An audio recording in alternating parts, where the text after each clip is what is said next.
SA news महाराष्ट्रामध्ये पुन्हा एकदा आपलं स्वागत आहे। आजच्या ठळक बातम्या। महाराष्ट्र सरकारकडून सरकारी कर्मचाऱ्यांसाठी महागाई भत्त्यात वाढ। राज्य सरकारी कर्मचाऱ्यांचा महागाई भत्ता जुलै 2024 पासून वाढवण्याचा निर्णय घेण्यात आला आहे, ज्यामुळे कर्मचाऱ्यांना आर्थिक दिलासा मिळणार आहे। सागरी दळणवळणात महाराष्ट्र महाशक्ती होणार।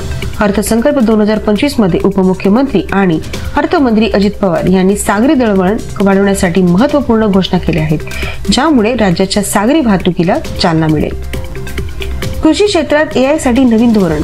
राज्य सरकार कृषी क्षेत्रात कृत्रिम बुद्धिमत्तेचा वापर वाढवण्यासाठी नवीन धोरण आणणार आहे, ज्यामुळे शेतकऱ्यांना आधुनिक तंत्रज्ञानाचा लाभ मिळेल।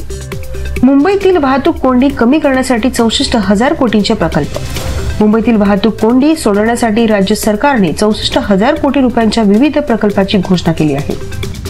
पुण्यात काँग्रेसला खिंडार। रवींद्र धंगेकर यांचा शिवसेनेत प्रवेश। पुण्यात काँग्रेस पक्षाला धक्का बसला असून रवींद्र धंगेकर यांनी शिवसेनेत प्रवेश केला आहे। वाढवण येथे तिसरे विमानतळ प्रस्तावित। पालघर जिल्ह्यातील वाढवण बंदराच्या विकासासोबतच तिसरे विमानतळ उभारण्याची घोषणा अर्थसंकल्पात करण्यात आली आहे। जलयुक्त शिवार 2च्या टप्प्यातील कामे मार्गी। राज्यातील जलसंधारणासाठी जलयुक्त शिवार योजनेच्या दुसऱ्या टप्प्यातील कामे लवकर सुरू होणार आहेत। राज्यातील रस्ते विकासासाठी अमृतकाळ राज्य रस्ते विकास आराखडा।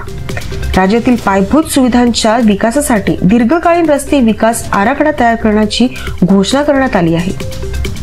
बंदर विकासासाठी महाराष्ट्र सागरी विकास धोरण 2023 लागू। राज्यातील बंदराच्या विकासासाठी नवीन सागरी विकास धोरण लागू करण्यात आले आहे, ज्यामुळे सागरी वाहतूक आणि पर्यटनाला चालना मिळेल। आर्थिक पाहणी अहवाल 2025 सादर। अर्थमंत्री अजित पवार यांनी राज्याच्या आर्थिक पाहणी अहवाल 2025 विधिमंडळात सादर केला, ज्यामध्ये राज्याच्या आर्थिक स्थितीचा आढावा घेण्यात आला आहे। अशाच नवीन बातम्यांसाठी बघत रहा एसए न्यूज चॅनल महाराष्ट्र। धन्यवाद।